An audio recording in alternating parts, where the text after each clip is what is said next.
Hay algo en lo que no nos damos cuenta en la vida diaria y que nos impide exactamente avanzar en la izquierda.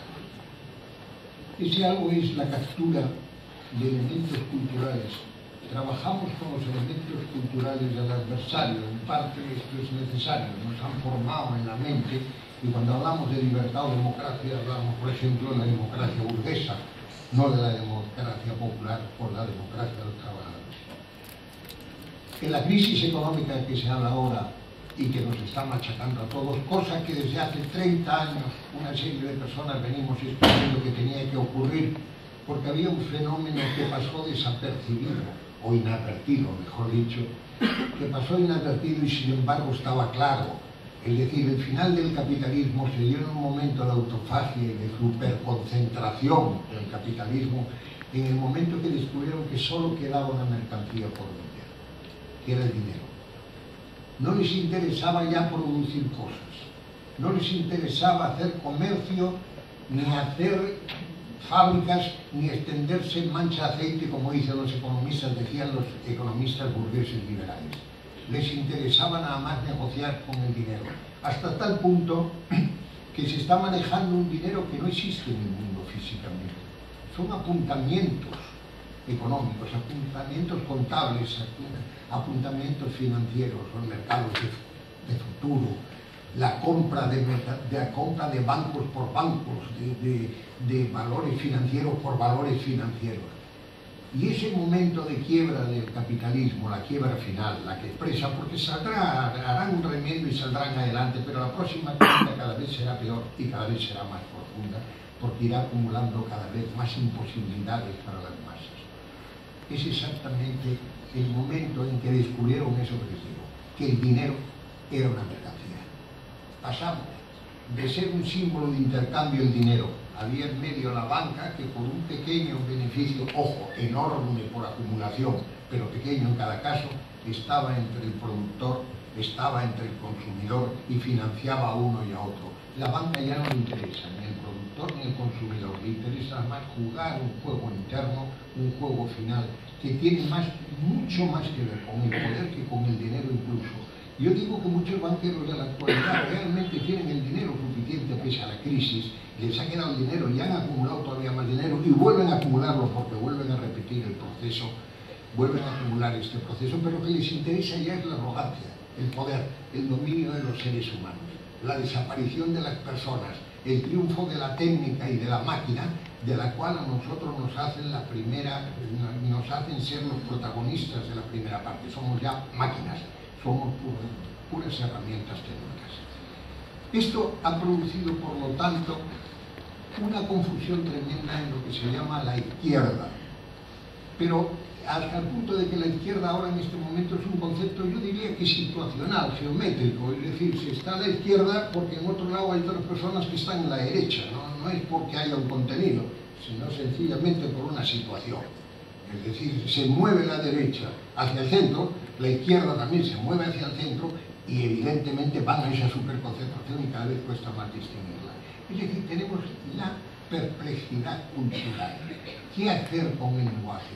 ¿Cómo liberarnos de esos conceptos que hemos heredado y a los que tenemos que renunciar, que los tenemos clavados en el fondo, que está en nuestra óptica, forman parte de nuestro ojo, es decir, vemos nuestro propio ojo y vemos lo demás, pero lo vemos a través de una cultura burguesa? Es inevitable, es decir, hemos vivido 300 años de burguesía y esos 300 años han producido un contenido cultural que distorsiona la posible capacidad de visión. De ahí está, por ejemplo, el primer resultado de este punto, es decir, el dinero como mercancía, el dinero deja un símbolo de intercambio para convertirse en la única mercancía que interesa, la bolsa, las finanzas. Pero es curioso, en ese momento, para conseguir eso, que parece que es el triunfo del individuo poderoso, del que sabe manejar el dinero, del que sabe hacer la riqueza, los empresarios siempre dicen, hombre, déjenos ustedes a nosotros que somos los creadores de riqueza. Esa es la primera palanca. La riqueza no la crea una persona, la riqueza no la crea un individuo, la riqueza la crea el colectivo y tenemos que aprender a ser colectivo. Y esto nos cuesta hasta tal punto que yo digo, habría un gran movimiento revolucionario para empezar a hacer lo que era la colectivización de la tierra, lo cual no quiere decir que se prescindiese del disfrute de la propiedad como lo tenemos ahora, porque este es otro de los miedos que nos ha impulsado el sistema. Por favor, no, que oígame esta cosa, yo tengo mi casa, yo tengo mi huerto, yo tengo... No, no se trata de eso. Se trata sencillamente de que la tierra y los grandes elementos naturales, que son las energías, que es la luz, que es el aire, que es el mar, que es la fuerza hidráulica, tendrían que ser colectivos, la expresión de la colectividad, y después el disfrute ser personal, por los siglos de los siglos y hereditario, eso no me importa. Pero evidentemente eso ya se hizo en la experiencia en los países socialistas como la Unión Soviética, donde uno podía comprar una casa, pero ojo, lo que no era propietario era del suelo de la casa, era propietario del disfruto por herencia. Por lo tanto, si uno quería trasladarse de ciudad, cambiaba con otro su vivienda o la devolvía al que se la había vendido, que era el sindicato, el ayuntamiento, cualquier entidad colectiva. Esto es lo importante, hacer individuos para recuperar la fuerza de la individualidad precisamente, para ser individuos potentes, para que cuando alguien va al médico sepa exactamente que es tan ciudadano como el médico, que no hay una diferencia, que los dos están unidos en función de una cosa común, que pertenece a los dos en común, que es la salud. La salud pertenece al enfermo y pertenece al médico también. Entonces no puede haber una disparidad de escalones entre uno y otro.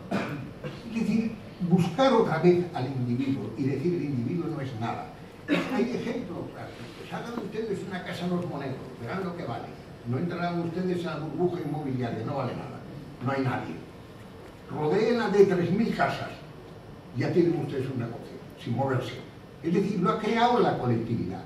La fuerza de trabajo, que son los trabajadores, la principal fuerza de trabajo, además de las herramientas, el capital móvil y movilizado, eso es distinto. Bueno, eso sería otra discusión para darnos la lata con los economistas, que bastante nos la dan, como economistas, como expertos a la violeta la mayor parte de ellos. La izquierda es un mundo horizontal, este es un descubrimiento. Este es lo que tenemos que descubrir todos los días. Hay que regresar a la horizontalidad, que es un concepto comunista, y para los que son cristianos, por ejemplo, es un concepto básico también. Los cristianos, yo digo que no pasamos del siglo I, Los cristianos actuales, que están en el catolicismo y todo esto, deben ser supervivientes. No, a mí no me parece ser un libro que me da la impresión. Quizá es porque tengo un poco de sangre gallega, y yo siempre he sostenido que los gallegos no se mueren nunca. Yo no he visto nunca un gallego que se muriese. Siempre parecen los mismos y siguen funcionando los mismos. Es una no, yo no digo esto jamás. Bueno, pues sí, como los católicos.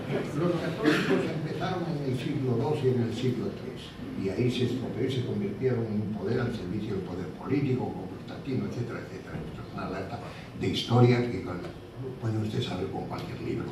Pero hablo del cristianismo de la alpargata de Galilea, de la zapatilla de Galilea, del que le pegaban los banqueros en el templo, del que se peleaba, una figura mítica, donde la realidad y el mito se juntan, donde la irrealidad, pero nace todos los días ese mito. Como decía John Sobrino, el teólogo, hay una dedicatoria de un libro suyo que es exactamente el resumen de toda la otra iglesia, al Cristo que nace todos los días. Si quieren ustedes, es la intención. Un teólogo alemán decía que él solo se explicaba a Cristo por un aburrimiento de Dios. Es decir, que Dios estaba aislado, no sabemos lo que es una palabra. Una palabra, unos definen de una manera, otros no sabemos lo que va a pasar cuando nos muramos, ¿no? Unos decían que nos quemaban, otros que no. Bueno, yo creo que la resurrección consiste en que vienen las nuevas generaciones y esa es la auténtica resurrección por la que hay que luchar.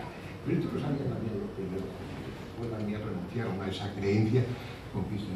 Pero decía John Sobrino en la dedicatoria, decía al Cristo que nace todos los días.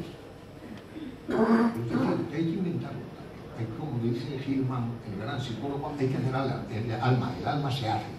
Y el alma es colectiva, la hacemos con los demás. Es decir, yo no existo si ustedes no me escuchan. Si ustedes se fuesen de aquí, yo dejo de existir.